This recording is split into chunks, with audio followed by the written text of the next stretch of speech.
मैं इंजीनियर केशव प्रसाद श्रीवास्तव, जनपद अध्यक्ष उत्तर प्रदेश डिप्लोमा इंजीनियर महासंघ जनपद रायबरेली।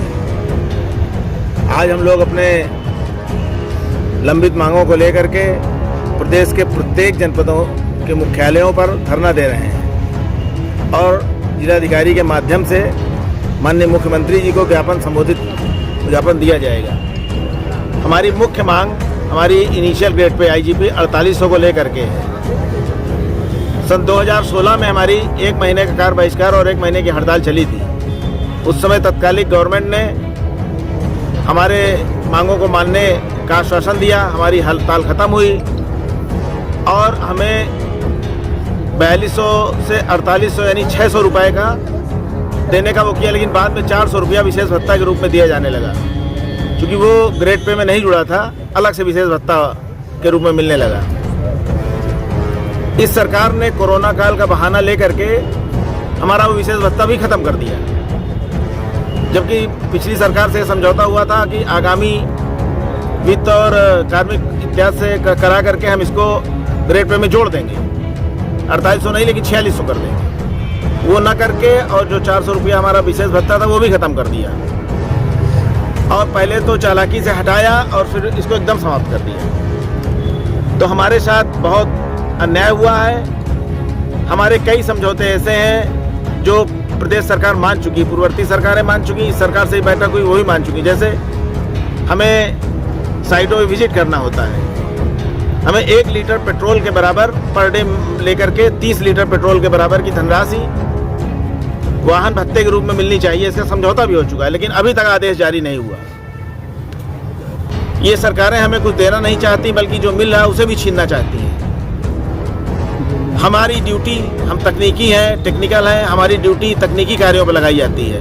बाकायदा हमारा शासनादेश है, हमारा जॉब चार्ट है। इसके बाद भी हमें गैर तकनीकी कार्यों में, जैसे जाइए राशन बंटवाइए, इस तरीके के दुनिया भर के कामों में लगा दी जाती है, जिससे हमारे जो तकनीकी कार्य हैं, जिसके लिए हम नियुक्त किए गए हैं, जो हम वेतन ले रहे हैं, वो कार्य हमारे प्रभावित होते हैं। कई बार इसकी बात हुई, सरकारों ने माना, आदेश भी जारी किया और बाद में फिर लगा दिया।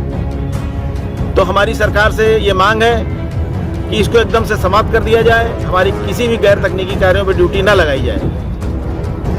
आदेश तो बहुत जारी हुए, लेकिन उस तरीके से वो परिपालन में नहीं आए।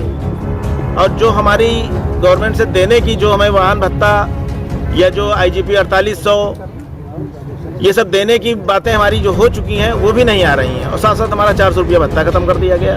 साथ साथ हमारे और भी कई भत्ते, जैसे 2 बच्चों का भत्ता, जिनके 2 बच्चों तक परिवार सीमित होता है, उन्हें अलग से स्पेशल भत्ता मिलता है। ये सरकार जनसंख्या नियंत्रण तो लाना चाहती है, यानी 2 बच्चों तक सीमित तो करना चाहती है, लेकिन जो ऑलरेडी भत्ते मिल रहे थे उनको इन्होंने कोरोना काल के पहले ही खत्म कर दिया 2 बच्चों वाला भत्ता। तो क्या दिखाना चाहते हैं? इनका केवल करनी और कथनी में कितना फर्क है कि जो हमें मिल रहा है उसको हमने खत्म कर दिया और कोरोना काल के पहले खत्म कर दिया, और आगे हम कह रहे हैं जनसंख्या नियंत्रण करेंगे। क्या नियंत्रण करेंगे इस तरह से? हमारा क्या प्रोत्साहन, जो प्रोत्साहन था वो तो आपने समाप्त कर दिया। तो सरकार का जो एक कुचक्र है और जो हमारे साथ विश्वासघात हो रहा है, इसके परिप्रेक्ष्य में आज हम लोग उत्तर प्रदेश के प्रत्येक जनपदों में इकट्ठा हैं और 23 नवंबर को मंडल मुख्यालयों पे हमारा मंडल स्तर का कार्यक्रम होगा। वहाँ माननीय कमिश्नर महोदय को जो है ज्ञापन दिया जाएगा।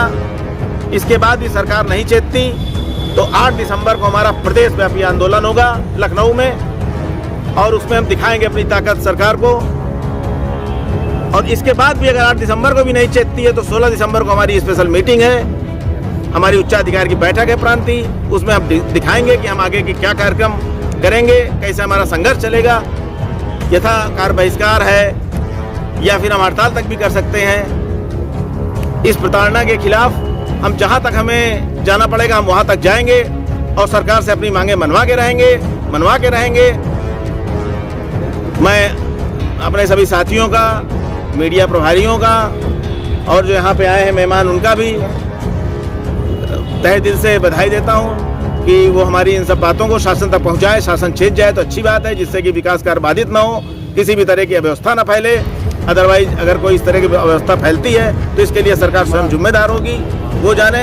और हमारा जो कार्यक्रम हमने घोषणा कर दी है, सरकार को सारी चीजें सूचित कर दी है और हम अपना आंदोलन जारी रखेंगे। जय संघ, जय महासंघ, जय परिषद।